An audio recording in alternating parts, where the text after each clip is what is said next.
It is particularly appreciate that in this year to Mahatma Gandhi's centenary, the Patel Memorial lectures should be devoted to the study of some aspect of his life and thought. This would have gladdened the heart of Sardar Patel, who worked valiantly with him and after him in the service of the country and left the impress of his vigorous personality on many aspects of our national life. Gandhi has made a unique impact on the mind and heart of his age, although many of the values which he deeply cherished were at a great discount in the world.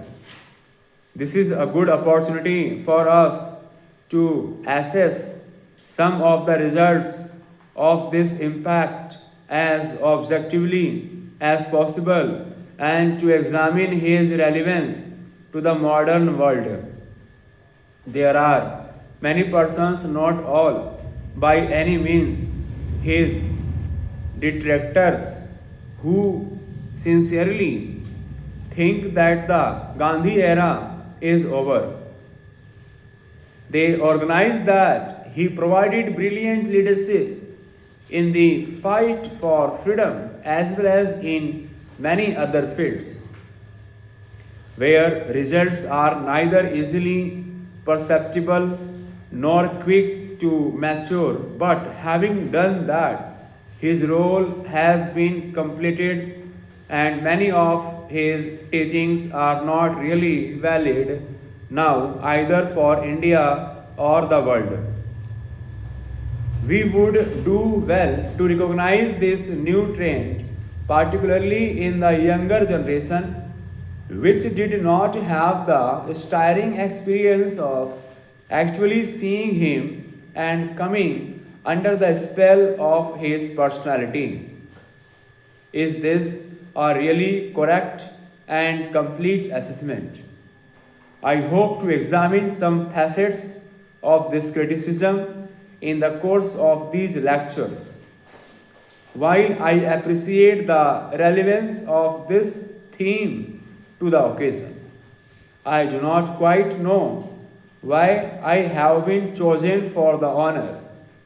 Some of his friends and co workers are luckily still alive.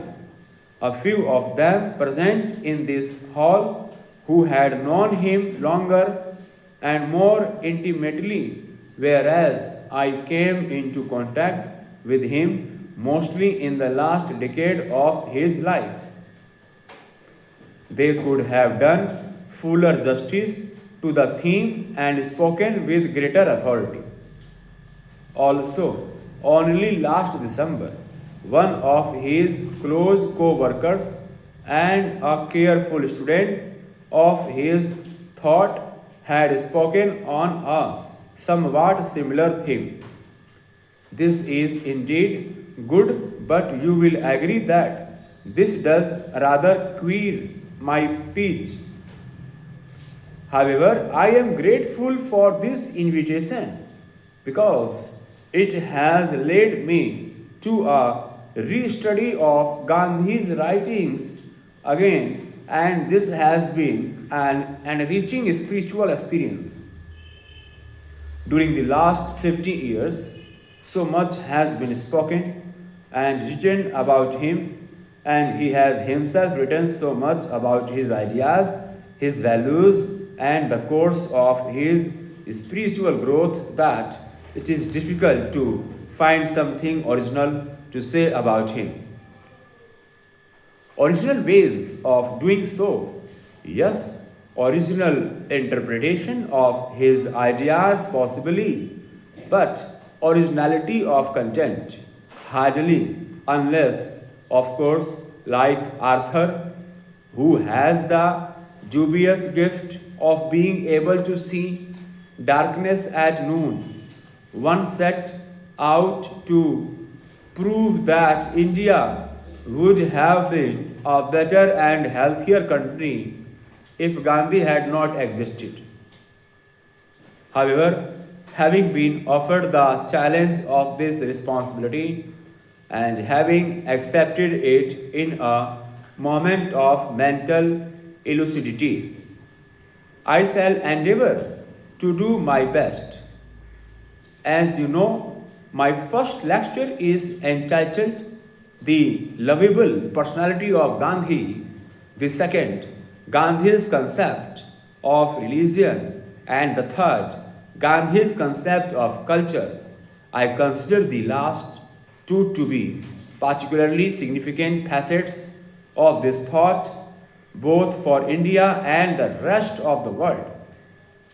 I have not considered it necessary to detail his political and economic ideas because they have already received adequate attention and their roots really lie in his religious and cultural ideas.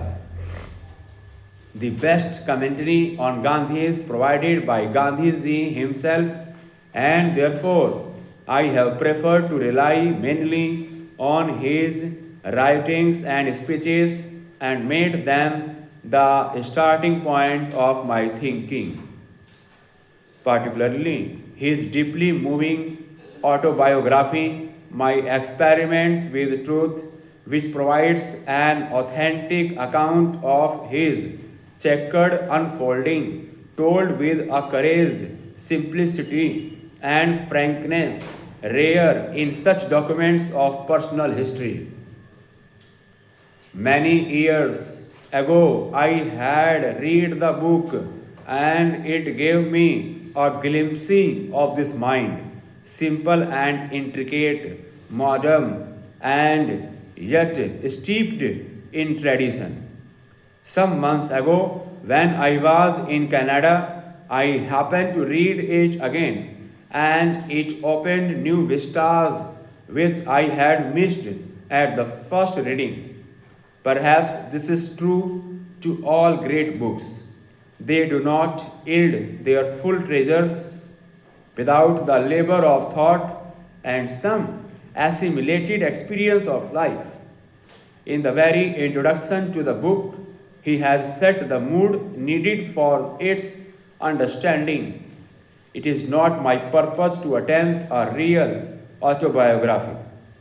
I simply want to tell the story of my numerous experiments with truth, and as my life consisted of nothing but these experiments, it is true that the story will take the shape of an autobiography. I believe, or at any rate, flatter myself with the belief that a connected account of all these experiments will not be without benefit to the reader living in any part of the world. Stop.